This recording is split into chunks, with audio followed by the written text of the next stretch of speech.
Kana bata yana the governor in waiting, Chief Willie Obiora Abokwedika Senior, and also you can find the national chairman of the Igbo party, the indomitable, most reliable, most sustainable governor of Anambra State, the Makadama of many Obosi roads.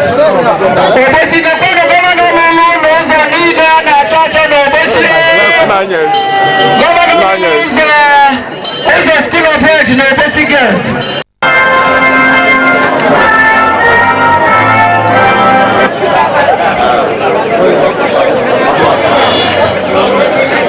I will tell you.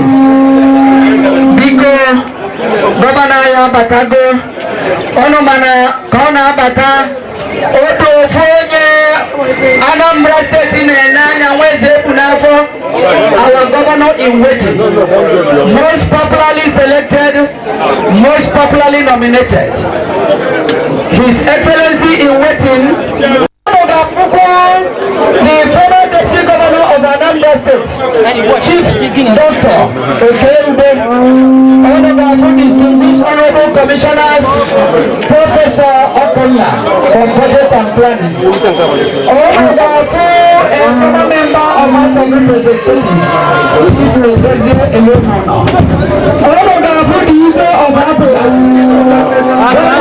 Special Assistant Extraordinary, Assistant to His Excellency Exemplary and Plenipotentiary, Igwe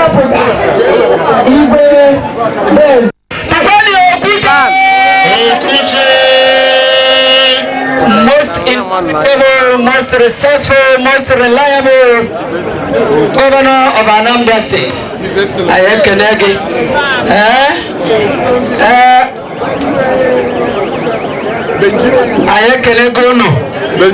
I told you for his love, for his commitment.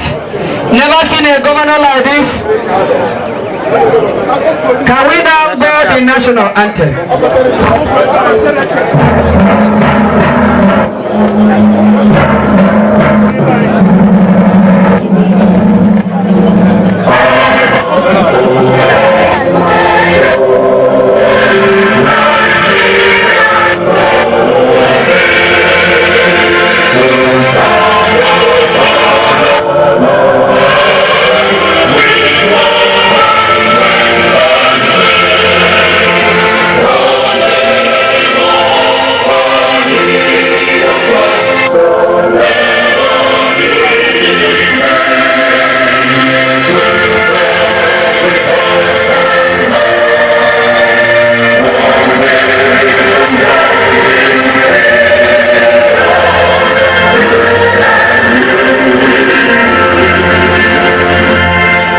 Can we be seated, His Excellency, the most the cameramen are passing too much.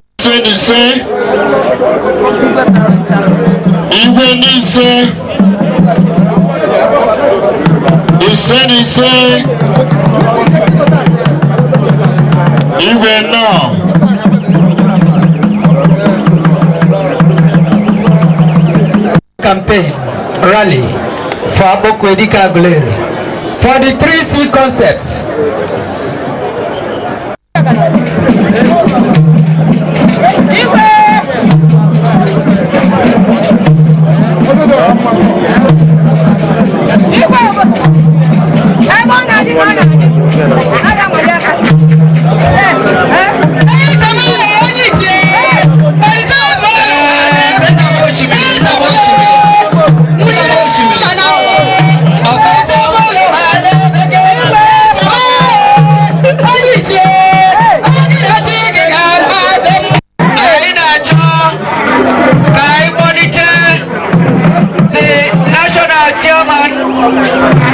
The national chairman of our great party and the members of our great party, the only party of Igbo land, can monitor the national chairman. No for his doggedness, no for his accountability and tranquility. Amadi Kendi, Igwe Obosi Oku.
Igwe Chidubem Iweka, the talk.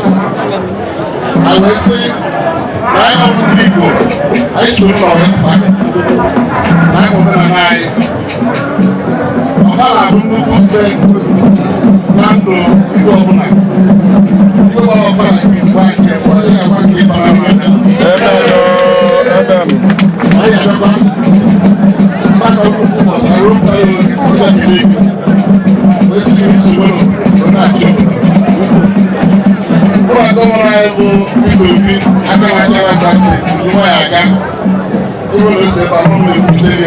Biko anyị na-ayọ ndị ichie gọvanọ na-ekwu okwu emesịsị anyị ebidokwa ka anyị kwanye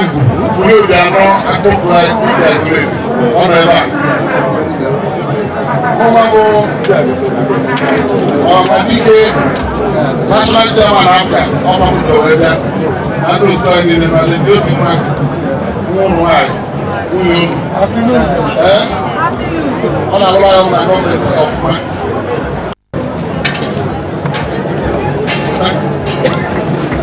Gbẹ́nàbọ̀.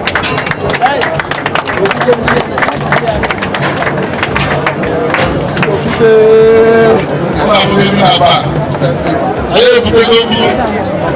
Hey, put mmanya. 10 cartons of wine. 30 cartons of beer. Wait till they win a moment of fire. And it will be again.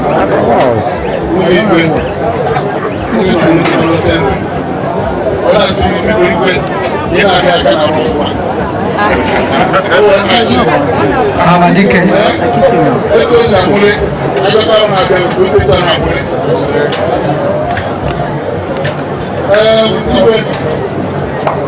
Obosi bụ obodo ndị Anambra steeti nta ndị gọọmenti anyị nta aka na Anambra steeti obido ebi agbara mbọ n'Obosi efu na edoziri Obosi etosiri ụzọ obodo ndị ọzọ ndị anyị na-arụ ma ndị anyị nụbere arụ a ga-eme ka ịfụda n'obere oge na ndị iche oge ntị Ekempo to post office junction all government I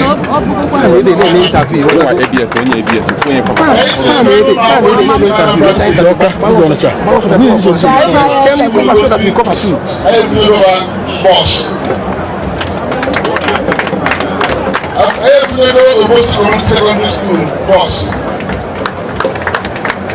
I will take a go. They will deal up. Obosi community secondary school. Who might I make that now? When I go to the practice, I don't know what comes from the other side. You know, some people are on the road. I negotiate. outstanding, completed. Then I was able to finish here. They finish here. I didn't look at the offer. I went back to the other. Oh no, I want to take the offer to the hour. On the third in School of Health, I even go to Boston and France. I even go to Boston and France. I even go to the transformer. We need no water. Urobuna Obiora.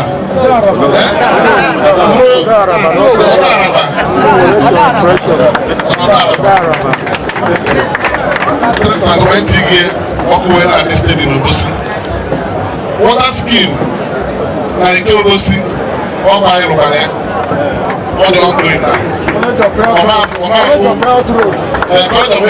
ndị ịna-achị na akụziri ndị anyị dị n'akwụkwọ ma ebe a na-ekwu ihe ahụ anya ọ bụrụ isi asị ebe anyị na-ekwu eziokwu ka anyị na-ekwu anyị gwa ya rụọ aka ụmụaka ọbụrụ kwuru akịta n'oge na-adịghị anya a ga-abịakwa Obosi o nwere ọrụ ndọtọkwa ịrụkwa bụsụ anyị abịa flag ya ọf anyị abịakwa gị n'esorokwa anyị jee chekwa aka machine na-arụkwa ọrụ aka ụsọ ya na-achake ndị dị iche ndị anyị na-eme bụ na ya na-asị asị nwa dị ebe a bụ nwa afọ Igbo na-achị pati ya nwa ndị Igbo na-ejere aka ka ọ bụ isi na wee na-ata afa rọbụ nọ n'aka ekpe gị bụ onye ndu na NPP Nigerian People's Party nke Azikiwe onye isi ya ọ pati ndị Igbo kwuru onwe ha ọ ebe nna anyị kwuru Obiora Iweka mere na ka anyị na-eme ruo kịta ọ ya ka anyị ji ọ bụrụ na kụziri anyị ka anyị si aga mara ji nwe obodo na ka anyị ka na-eme wee na-atụ na tata ọfara abịago m ebe a na-ele anya ndị hụrụ ụmụnne anyị ndị Aniọma Akụso na nwanne anyị nwoke onye Asaba okwu obi bụ chairman ezu ụmụ na Jos ọ maka m hụrụ ebe a afụrụ m Asịwaju afụrụ m Akande Akọnde Akwamade Ebi afụrụ m Oru ndị na-ababa bụ ndị Igbo anyị na-abụ ndị ghọtara ife a na-eme ebe anyị si bido ebe anyị nọ ebe anyị na-eje anyị na-ahụ ndị Obosi na-akwado anyị ọbara nke ị ga-agbata nọ na bịa anyị ga-abịa n'ụdị karịa ka anyị ga-ata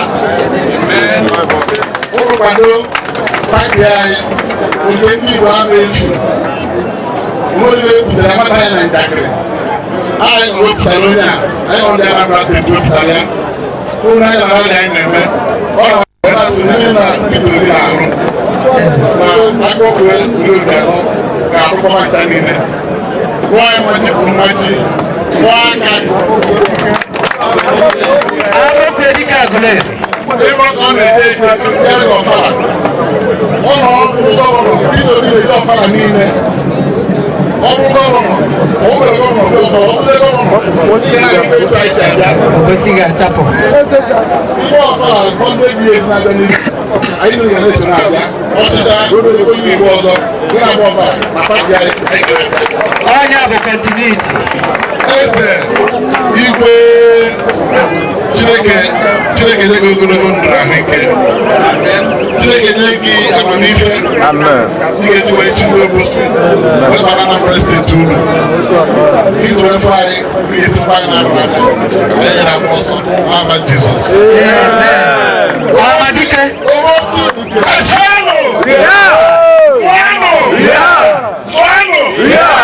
ụmụ ụmụ sụkwa ụnụ na ihe ibe n'ime afọ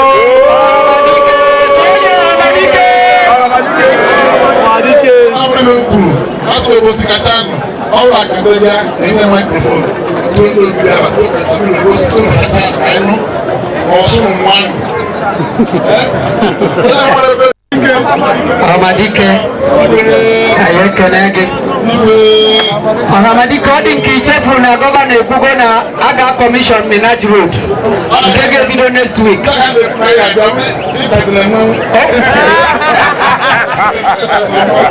Minati road aga bidia. Ayake nwere governor dị ka nke. Atọ.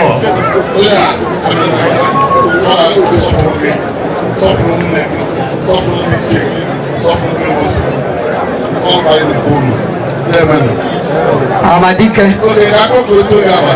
Aboko edike. Biko pụtanụ n'ụzọ ka ndị ọzọ fụ ya, pụtanụ ndị kamera. Igwe.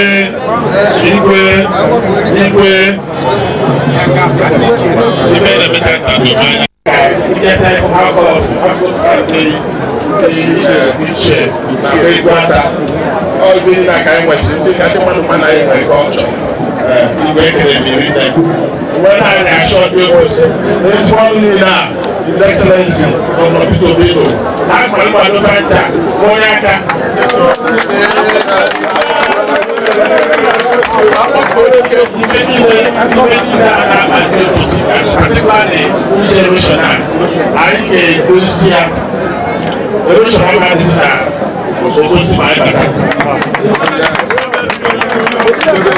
when I am doing my support, if I will not want to say it, I want to come my better. I have one who now, if I was an education, primary and secondary school, I used to be another person. I don't want to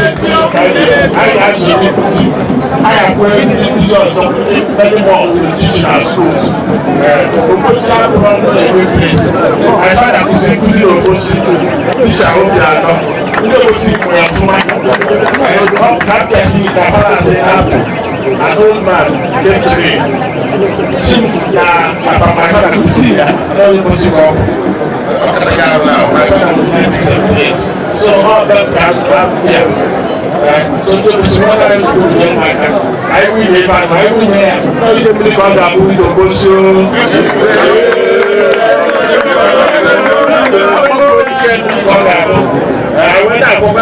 One of the things I complain upon our health because the current administration they keep all the hospitals. They go see if I had a home or they go up. They say equipment. I can't continue because they very good equipment I say that with very well trained people. So I can minimize here India for medical health. India need to give back and buy you. So I went out here. I got the Obosi. Igwe Chidubem His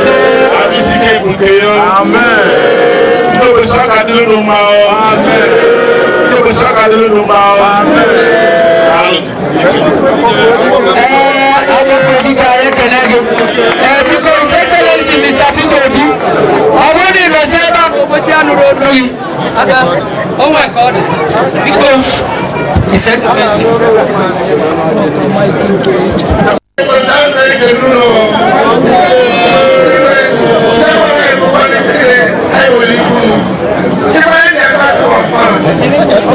I pay respect to Obosi and the border community in Anambra State. All the folk, more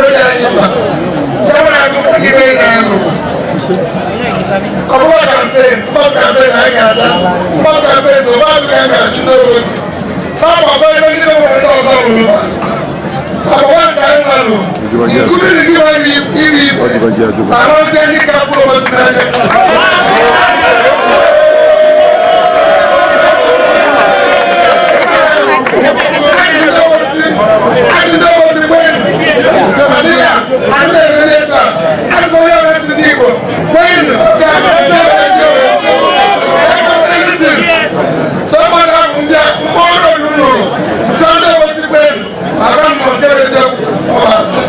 So I knew what I know. So why you get where we live? I'm very close. Yes, certificate. Agency job. Take on our one. What you say? Never get along with me. I think I'm not. In the coming weeks, you have them to go. Right to the Obosi. What is it? You can have forever. The problem of photo.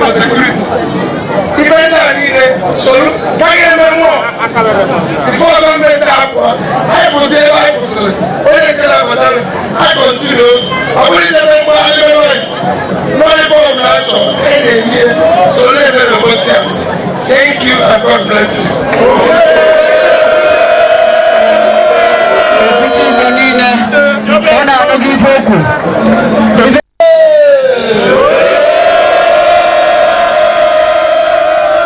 Onya yakwana nwanne Obosi kwenu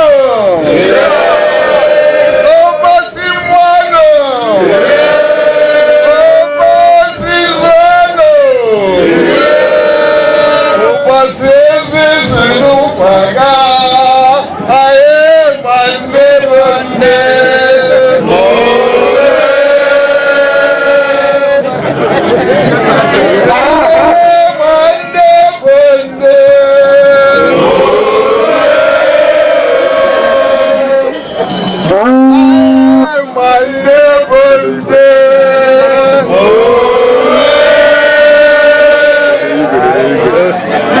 Solande bonde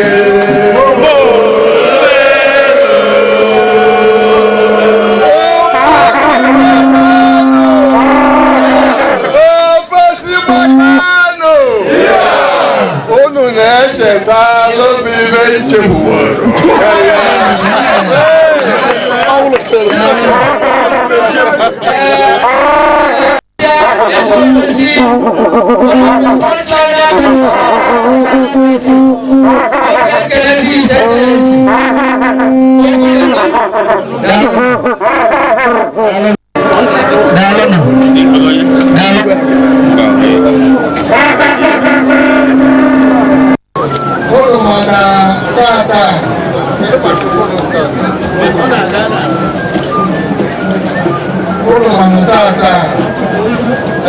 onye Obosi ọbụla ahụrụ anyị na-enwe Eze Obosi udo dị n'Obosi taa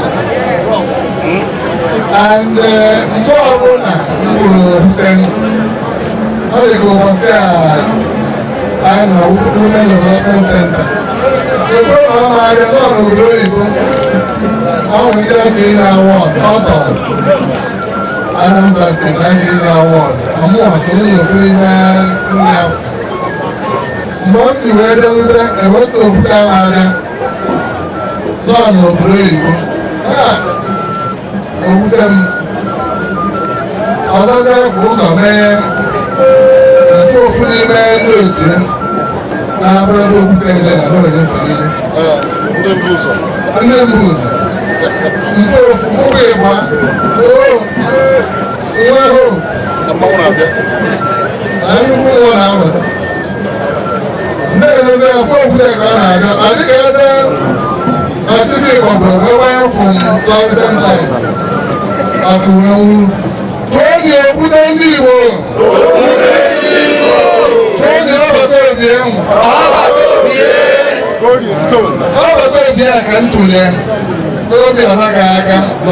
last year. Ọgbọ́n bí fọ́ọ̀sán ètò èèyàn náà mú àrìlí wọ́n bẹ̀rẹ̀ láàrìlí rẹ̀ fún ọgbọ́n ara adé egwu ndị mmadụ na-eti ndị mmadụ efe na-ahịa asasị obodo onye kwuo tie efe onye ya tie n'ime buutu bupụ ya ụfọdụ ada agbanatazi emegidezi ife mgbe ya bụ ụbata obi eji wee bata ozu ite ọdọ na mọchụarị ndị egwu onwere onye ya ekwu o wee bata wee baa anụ anya bụ otu na-enye anyị nsogbu na Obosi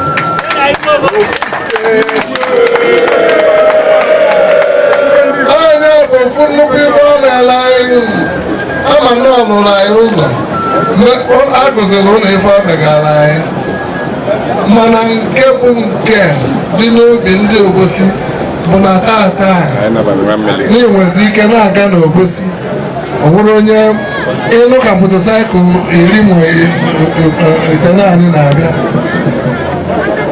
egwu ama atụghị ị na-agala onwe ya mana ọ bụrụ mbụ ịgbabago n'ụlọ dị nso ka ọ na-ebụrụ ka a na-achọ power dị excess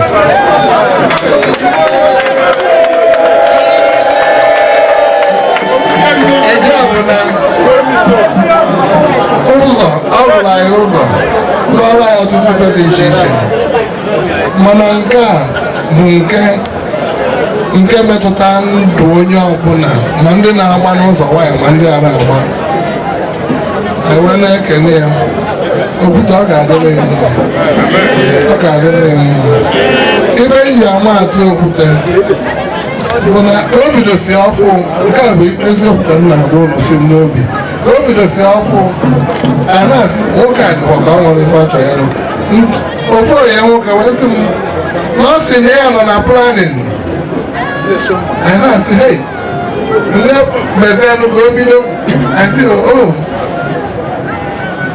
ibe enyi ya nwaatụ ya dị ka mmadụ na-abịa enyi ya ụlọ na-abụ sịta dozie ofu onye ji abanye n'ime ụlọ a dozibe ma TV mebiri emebi ma ebe aja kpọpụsị akpọpụ ma ebe ma ọkụ na-adịrọ gị tinye ebe ọkụ waya ba dozibe onye nke ọzọ buru ụzọ ji ebe ntị ụlọ ọchakepụ a na-asị hei na onye nke fọrọ ụlọ n'ọrụ chakepụ mana mgbe a kwasịzi ala ọsọ gụọ maịlị ịmara onye rụrụ ọrụ nne onye n'oji ebido wee dozibe ebe niile mebighị emebi o tekwa aka okwute o tekwa aka tupu ịmara ife ebe ị na-eje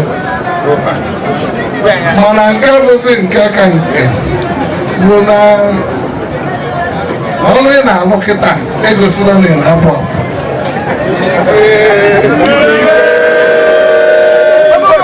ị na-alụ ka onye na-abụ ị na-alụ ka onye batasị ọfụfụ ahụ na-asị na ọ ga-abalị ọ ga-adịla mma mụ na ofu sinetọ na-ekwu okwu na Abuja distinguished senator ọ sị m na Igbo enweghịzikwa onye ndu ọ na-ekwu mgbe ya na ọmakwa mgbe m jikwasị eziokwu ọ sị m na ọ bụ eziokwu ka m kwudebegoro ụka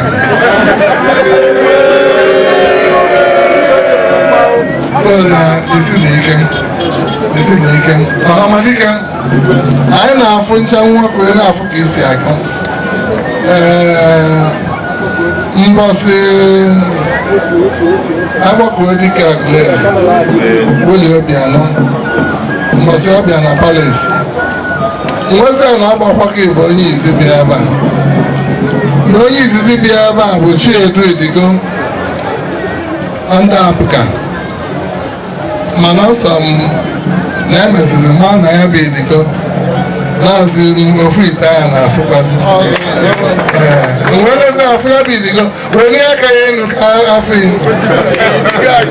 ọ ga-adịla nnọọ saa na-asị unu jisi na ike ka Chineke gọzie unu menyere unu ụzọ buru unu ụzọ enye unu azụ ọ ga-adịla unu mma na-ekwude ndị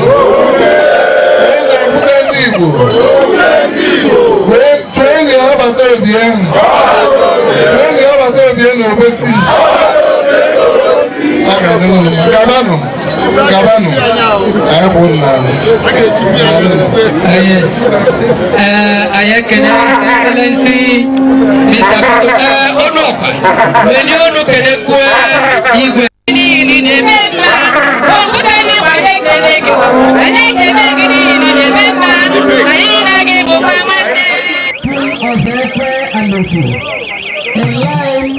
in line with the customs and tradition. Nwunye obodo Ezinne na besie amamihe esi egba. Chief Engineer Emeka Onwekwe Eze Obosi.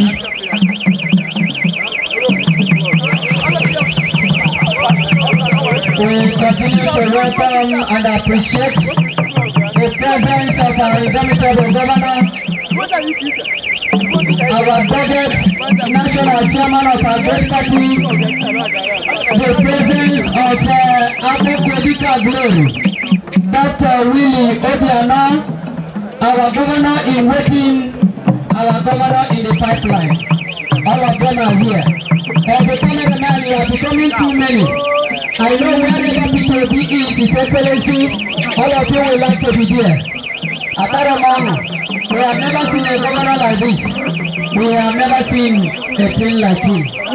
And that is why we are happy that he's finally here. Okwute ndị Igbo, alongside Eze Obosi.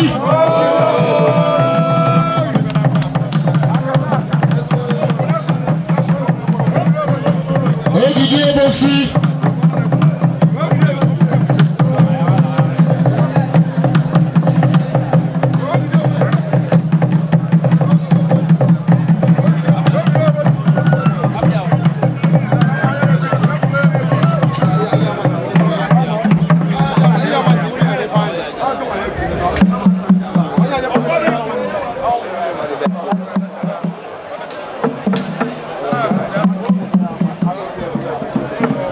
Ladies and gentlemen, we continue to await the arrival of a peaceful governor who is committed to the development of Anambra State with special emphasis here in Obosi.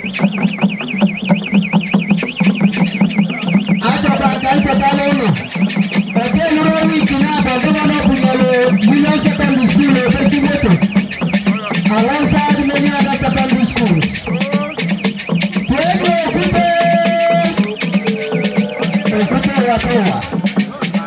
Open the Union Secondary School of Agadaga Moto. I went to here. Igbo, my national chairman. Oga Delegama. We continue to salute your industry. We will continue to salute your doggedness. Igwe talent, Igwe Ayekenegi.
Former Minister of Defense, Federal Republic of Nigeria, Eze Obosi.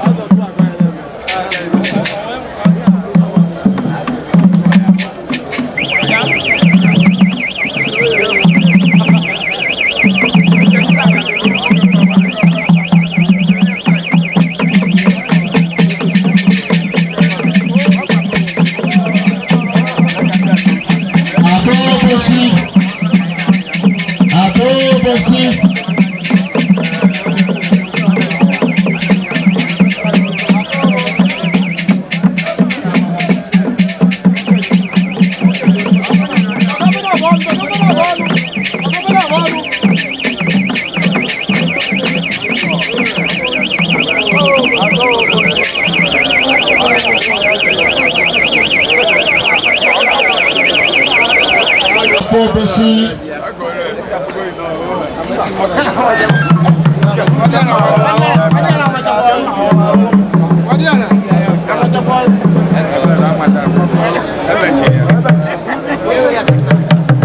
Obakazi Chief Okechukwu Benana Uzi Twenye Eze Obosi Uzi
That is Dr. Mbemela.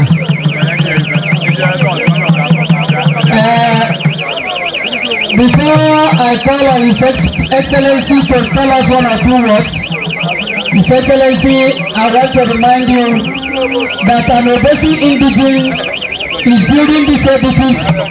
We are trying to have Rotemi. We are trying to have Nero Stadium. I am a player from an umbrella. Eze Obosi. I have a chief. Dog. Eze Obosi. I want to cheer.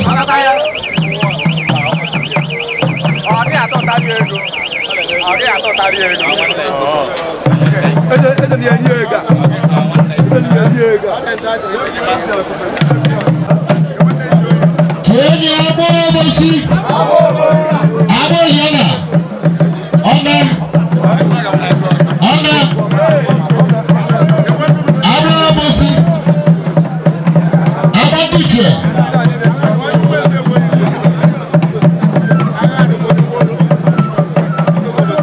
Abadiche. Akona.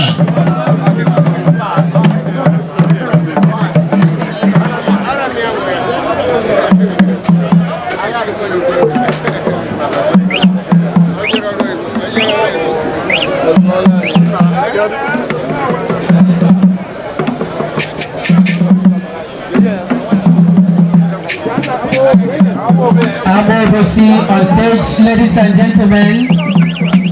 I connect His Excellency, the indomitable governor of Anambra State, who is here at home with the people of Obosi. Akuma Frebo Jewe Noluetua, Akana, Ebana Prea the Tundi, and Hotel Obosi next weekend. Can our national chairman of our great party, the only party Igbo, the only party Bolina Matalano, ODA-USA, party of people apply, whenever I will let you hear. Let Elizabeth Medical blame. Before Yana said no. Look how you see his credentials. Look how you see his yesterday, today, and tomorrow. Western Asia, the only living legend, the only living icon, will keep the able to be person. All the design for continuity, all the design for completion, all the design for commission. The three sequence, I know career. Abobus.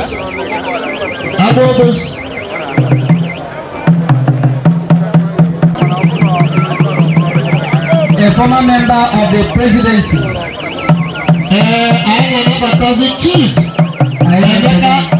Abobi.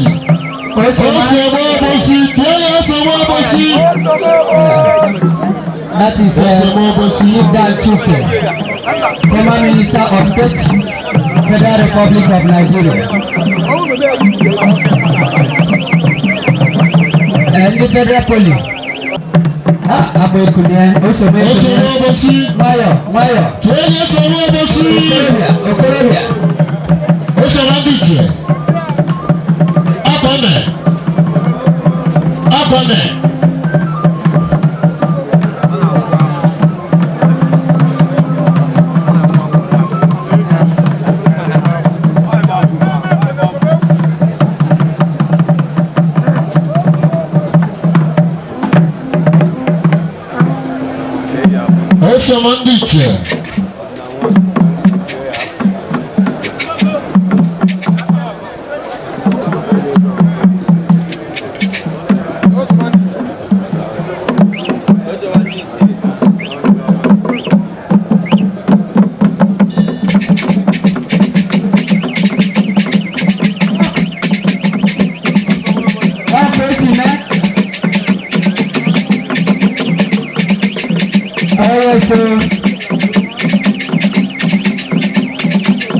His Excellency Governor P2B at home with his people, very much at home with his people.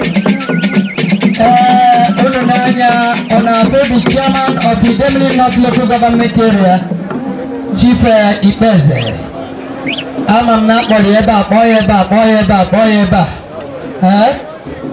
Osikwa bebe oge Jumoji. Eba nwe nnukwu campaign rally for Akpoko Edika Glory.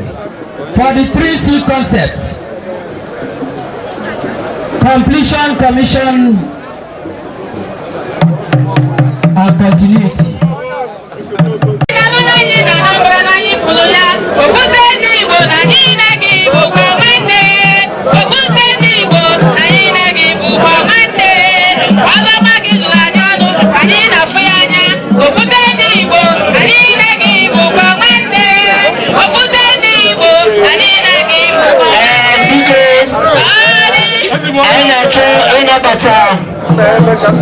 Engineer M.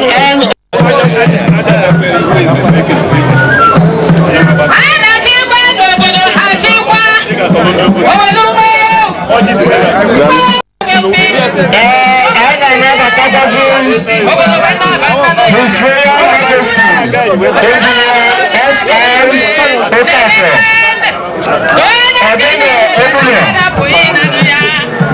Welcome, sir. Igwe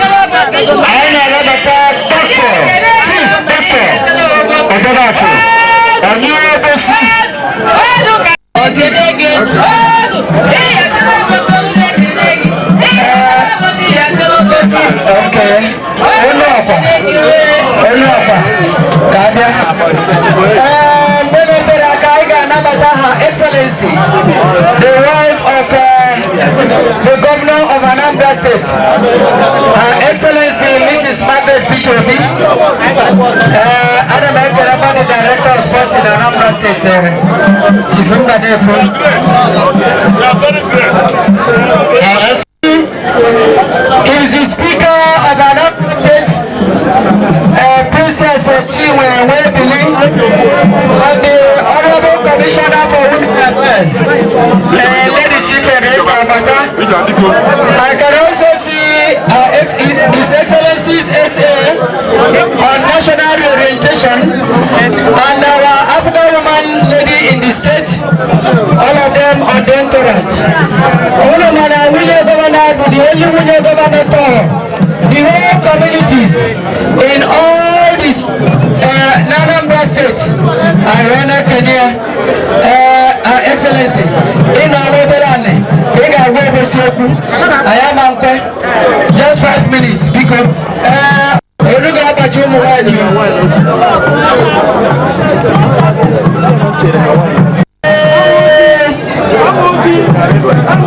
Igwe Mpo, on a pay homage. If all they are experienced in Igwe, members of your traditional rulers council. Ibe Nambo, Ojoba Nambo.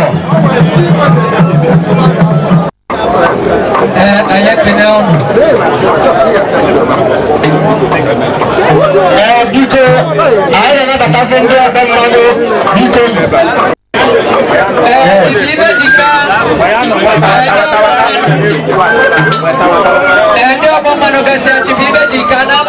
Under the umbrella of yourself.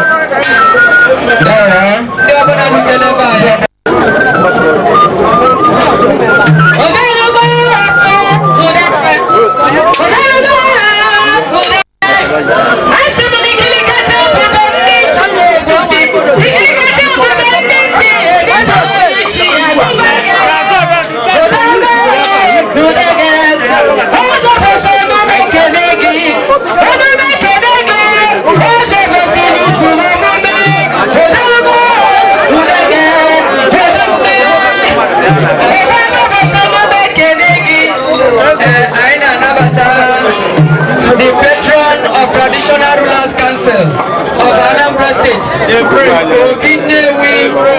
Igwe Orizu, Biko Jerono, Igwe Architect Iluno, Igwe Mitedunu, Onokunobo, the patron of Traditional Rulers Council, Igwe Kamalao, Igwe Orizu, Igwe Kunewi, Aida Kelege.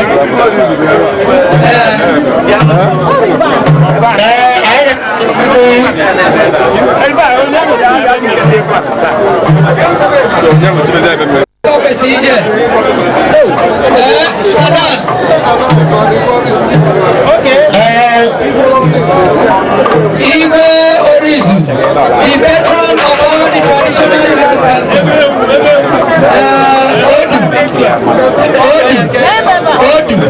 Odu ayakelege.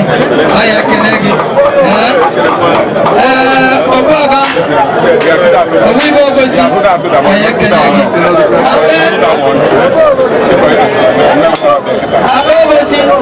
Abobosi, electrical pass. Okay, chalo, Biko, chalo kandiak. Okay.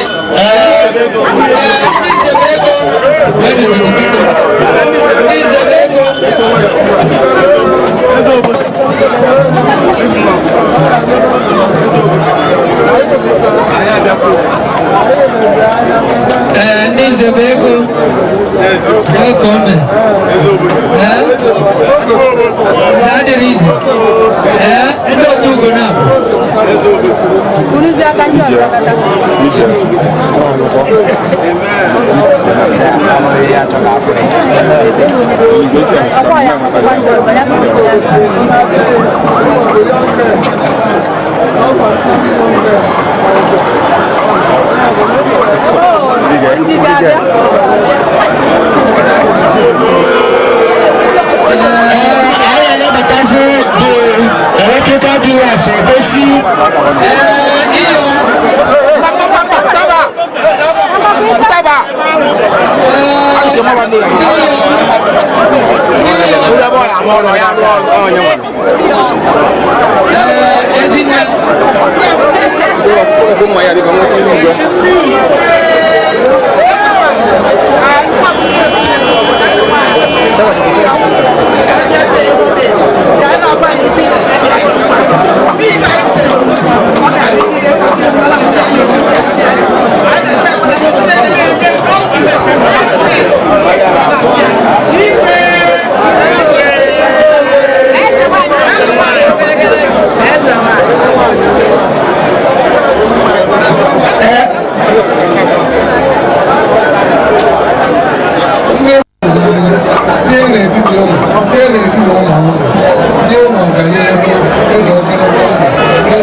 Electrical.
na ife nọ daalụ nụ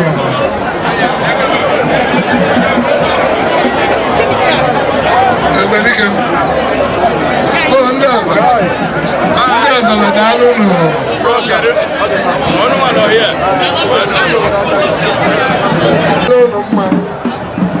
daalụ nụ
APC Progressive Congress.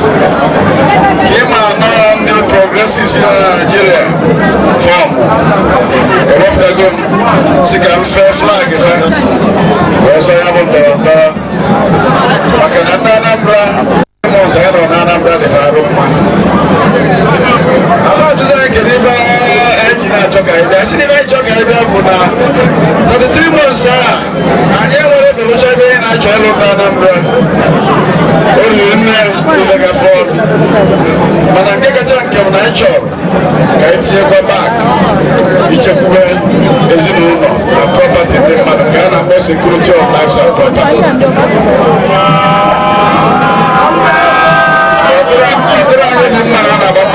Lagos, my wine Abuja, now we're at Port Harcourt. I check I take you back. When you told the Igbo go the free operation as I do get those we're going to be Iweka. And when you give an hour, you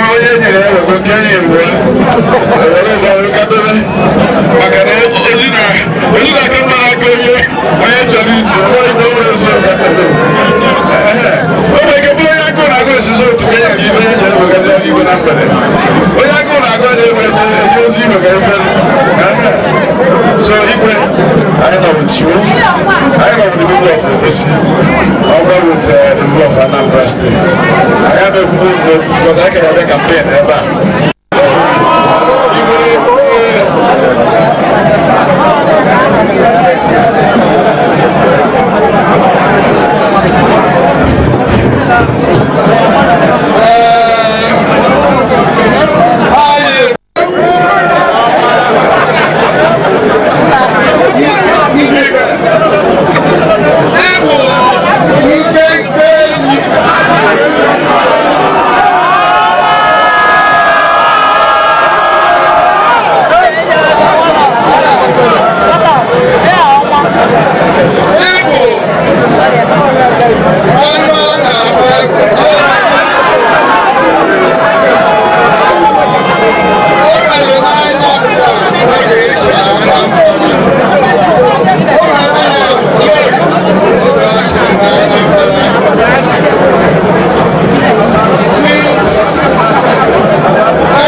Last week,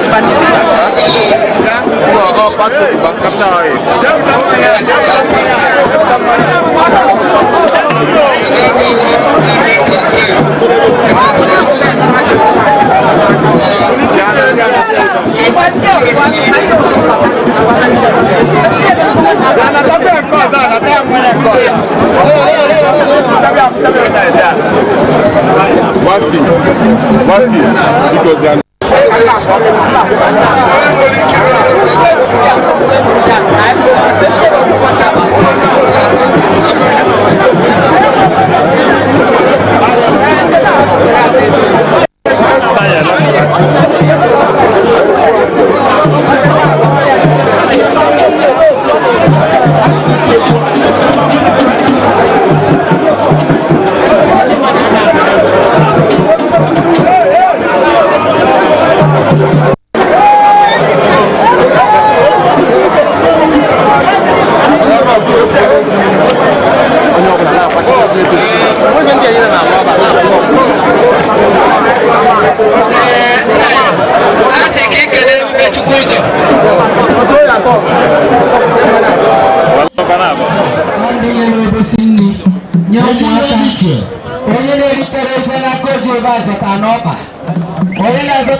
Igwe Obosi anyị ekele gị ọgaranya ngada ngwakwa eziokwu ọ bụrụ na ọ na-ebu nwaanyị na ịma nnanarị m kwuru gị nwoke ka ọ masị mma masị ya mma jidekwa ibe anyị na-achọ ịkpa afọ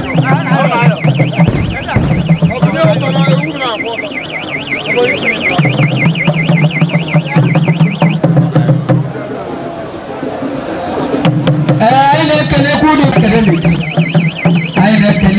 Igwe Obosi okenye onye Juba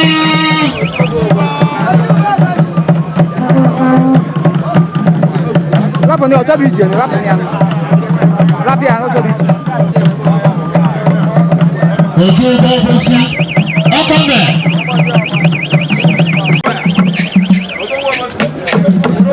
Igwe Obosi.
Chief Chinedu Idigo.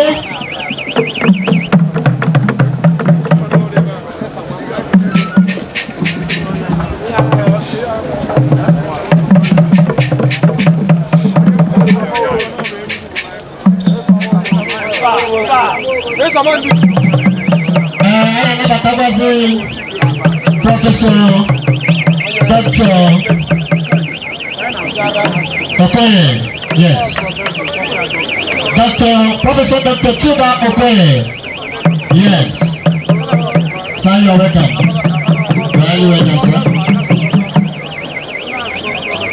One thing very good about Dr. Okoye is that he's using Igbo technology in producing scientific technology, the wife of our amiable traditional ruler.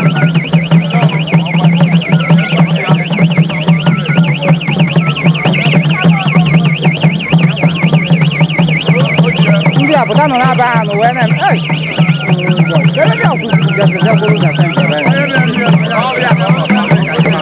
Oh no, rõ đi ạ.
Biko, anyị na-achọ ka anyị kpọlite the national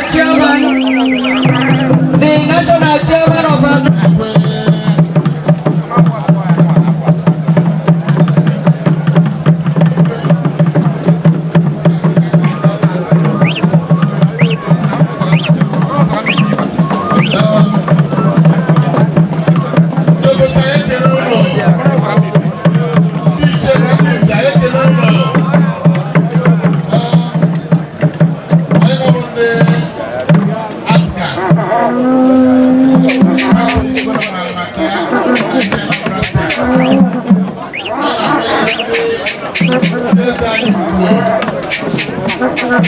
Igwe Obosi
Chinwe Nwebili, and the Honorable Commissioner for Women Affairs, Lady Chief Henrietta Abata. I can also see His Excellency's SA on National Reorientation and our African woman lady in the state, all of them on the entourage.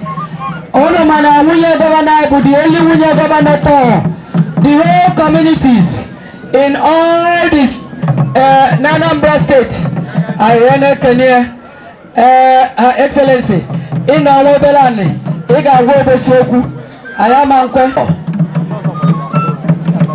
Odunambo, Vakalaka, Ernest, Igwe Mbola Kenegi, in and Dochigi, Ide, Ojuba, I may recognize the President of the Peace Movement, Honorable Emeka Anyafuno. Because, yes, Ana Sikandini na joy ipe homage, Padobezia Kita, Ndio Bonina, Onugabia Kurusi Weto, Ndio Bonina, Onugabia Kurusi Weto, Onu Yesi, Nakebe, Bidona Ndio Bosika Wenabia, Onu Nchaye Kunino Fuoge. Ka onu wega n'usoro kewe mesi ọsịsọ ndị ọmọgasịa ndị ODU ndị forum na etu isi were na kanopi onu ncha niile onu kuita kita ọ na-abịaba n'usoro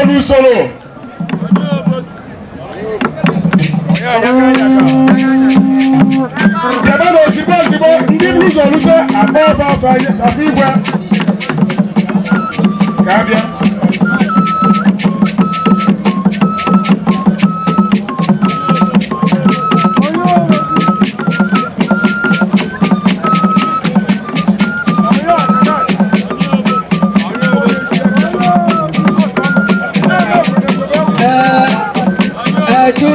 Kando, Ayakanegi, Izundo, Ayakanegi, and Obiorano. Gracias. Indi meteorological desert Biko, Kandi MTR. Yeah, and management staff. Biko, Eze Obosi, Ajamalaya and group. Igwe Orizu. Biko, Jalono. Igwe architect Iluno, Igwe Itidunu, Onokunoba, the patron of Traditional Rulers Council, Odu Ayakenegi, Obuaba, Igwe Obosi, Ayakenegi,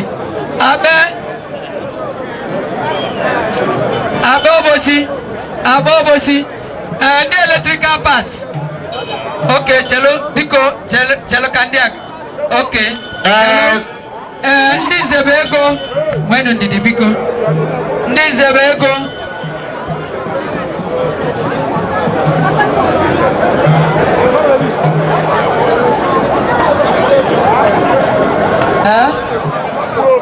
Is that the reason?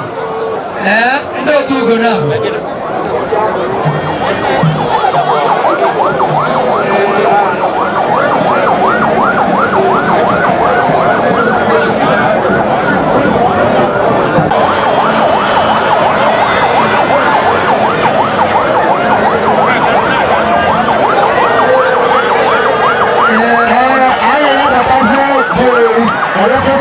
Eze Obosi.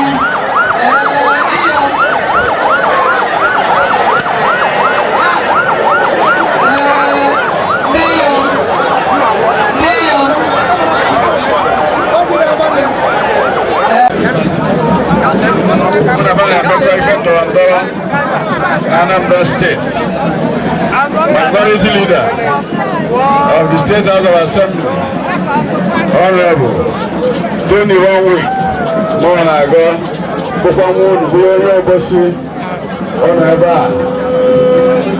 my brother and friend, ODA-USA.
I'm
Chukwu